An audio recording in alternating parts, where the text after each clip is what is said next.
I'm going to tell you a quick story of when I was working at the Olympics. What my responsibility was to do was to get the landscape architects that designed the Olympic Park. Part of that process is we ask people to come, send their bids in, and then we evaluate those bids. So we look at all the things that they put down on paper, who they are, what they've done before, and things like that. After we evaluate that, we ask them to come in and do a presentation to us and the board. I let you know that a lot of contracts are won and lost when you come and do the presentation. And we had a day of pitches where all of the people were flying from the world to come in and pitch and show us their designs and their ideas of what they want to do. So the lift doors open, and what happens is out steps this gentleman, and he's wearing orange Wellington boots, orange trousers, orange jacket, orange glasses, and orange hats, orange waistcoat, orange jacket. And it was like this orange glow flowing through the office. And you can see all the eyes thinking, who is he coming to see?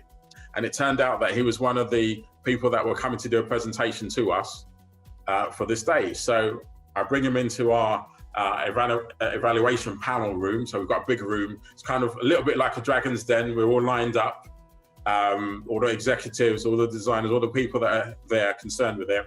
And what happens is we have to ask them questions about their bid, their proposal, and what they do. So as you can imagine, everybody's eagerly anticipating seeing what Mr. Orange, as I call him, is going to do and what he does. And you can see there's a whole team behind him of all these people in their bespoke suits, and they've got these graphs and charts and pictures and things like that. So what happened next was brilliant. When we started asking some of the questions, so we asked some really detailed questions about their proposal and their things, Mr. Orange started to talk and answer. And all I can say is that it was like talking to a genius. You know, like when you see the films and you see with people talking, and you can see all of these numbers flying about, and you can see all of these graphs and things and pictures, and you can see that they just know everything. This is what it was like with Mr. Orange. He had an answer that was just amazing for everything. He could demonstrate what he was doing. He had the knowledge, he had the power, he just knew it, and he commanded his team amazingly as well. And at that point, when we was evaluating the bids, it was between his company and a couple other companies that were in the mix. But it was very clear that there was, at this level of landscape architecture, these people were literally the top 10 in the world. These were the real creme de la creme, amazing people. And when he came out and did what he did, it was just amazing. And, you know, we didn't even get to see that. We didn't even think that I'm looking at this man who's in orange doing what he's doing in the presentation. It was fantastic. And I tell you why I tell you the story, because it really taught me a number of things. It taught me about presentations and how people show up and what they do. And it's forming part of the conversation that I want to have with you today around being authentic. So the first thing that I would say is that, obviously, number one, we shouldn't judge a book by its cover.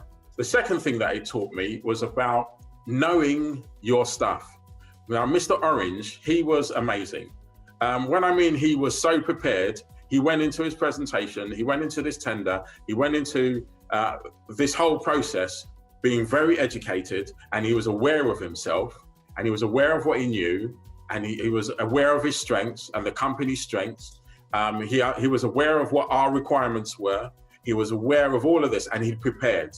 And if you notice as well, as I said, he had a team with him. So he was suitably resourced with a team that could support their presentation. So the last thing I would say is what I really appreciated about Mr. Orange was he came in as his authentic self.